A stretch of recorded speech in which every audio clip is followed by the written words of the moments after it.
Il y a 2000 ans, le vin d'Écossière s'exportait déjà à très longue distance. Et notamment, on sait grâce à la marque du fabricant de l'amphore, qui indique Titus Stabilius Maturus, que ces amphores, on en retrouve, c'est sûr que le vin était consommé par des gens qui vivaient notamment en Suisse.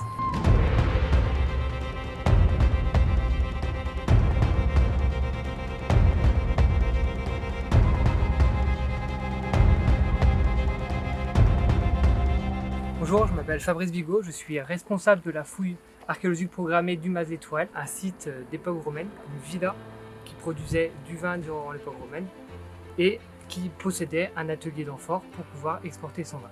Le premier vignoble sur cette parcelle, il date du 1er siècle avant Jésus-Christ. Et ensuite, le site il est occupé au moins jusqu'au 4e siècle après Jésus-Christ et durant toute cette période, on produit du vin. Et entre la fin du 1er siècle après Jésus-Christ et le 4e siècle, on produit les amphores qui servent à exporter ce vin. Donc au Mas d'Étoile à Beaucaire, il y a 2000 ans, était fabriquée la bouteille de l'époque. C'était pas une bouteille écossière de Nîmes, mais c'était une amphore.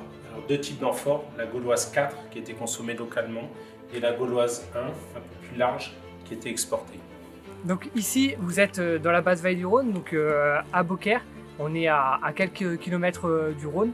Et ça explique pourquoi on a ici le développement d'un atelier d'amphore, puisque les amphores qui sont fabriqués ici vont servir à conditionner le vin produit sur place et qui va rejoindre soit la voie domitienne et ensuite Nîmes et les autres agglomérations régionales, soit le Rhône pour être exporté à très longue distance entre le mur d'Adrien, donc au nord de la Grande-Bretagne, jusqu'en Inde.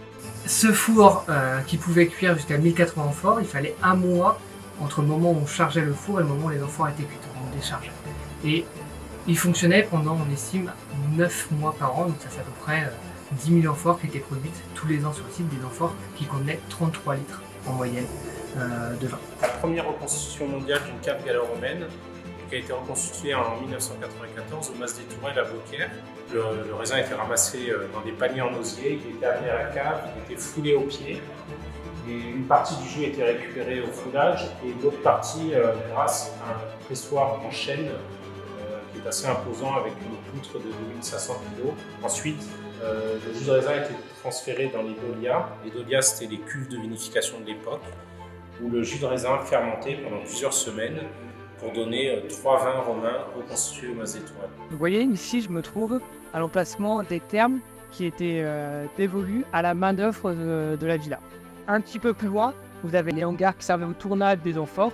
Et encore plus loin, les bâtiments qui sont tout au fond. L'un d'eux est un grenier qui servait à alimenter les occupants de la villa. On estime que ce grenier pouvait alimenter jusqu'à 100 personnes, qui est à peu près la population qui travaillait au sein de la villa pour le 2e siècle.